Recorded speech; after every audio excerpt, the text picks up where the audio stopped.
రాజు weds Rambai. ప్రస్తుతం తెలుగు రాష్ట్రాల్లో ఈ చిన్న సినిమా పేరు బాగా వినిపిస్తోంది. కొత్త డైరెక్టర్ సాయిలు కంపాటి తెరకెక్కించిన ఈ విలేజ్ లవ్ స్టోరీ గురించి అందరూ తెగ మాట్లాడేసుకుంటున్నారు. ముఖ్యంగా యూత్కు ఈ సినిమా బాగా కనెక్ట్ అయ్యింది. వేణు ఊడుగుల నిర్మించిన ఈ ప్రేమకథా చిత్రంలో అఖిల్ రాజ్, తేజస్విని రావు హీరోయిన్లుగా నటించారు. వీరిద్దరికీ ఇదే మొదటి సినిమా అయినా ప్రాణం పెట్టి నటించారు. ఇక సిద్దు జొన్నలగడ్డ సోదరుడు చైతన్య జొన్నలగడ్డ విలన్ పాత్రలో బాగా భయపెట్టాడు.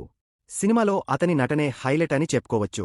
నవంబర్ 21న విడుదలైన రాజు వెడ్స్ రాంబాయి సినిమా మొదటి షో నుంచే సూపర్ హిట్ టాక్ తెచ్చుకుంది. బాక్సాఫీస్ వద్ద అంచనాలకు మించి కలెక్షన్లు రాబడుతోంది.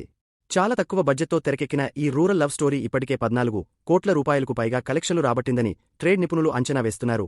ఖమ్మం జిల్లా ఇల్లెందులో జరిగిన ఓ యథార్థ సంఘటన ఆధారంగా ఈ సినిమాను తెరకెక్కించారు సాయిలు.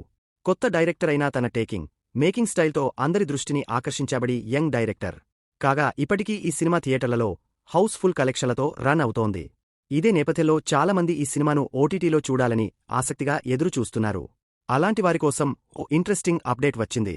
అదేంటంటే ఈ సినిమా డిజిటల్ స్ట్రీమింగ్ హక్కులను ప్రముఖ ఓటీటీ సంస్థ ఈటీవీ విన్ సొంతం చేసుకుంది. అయితే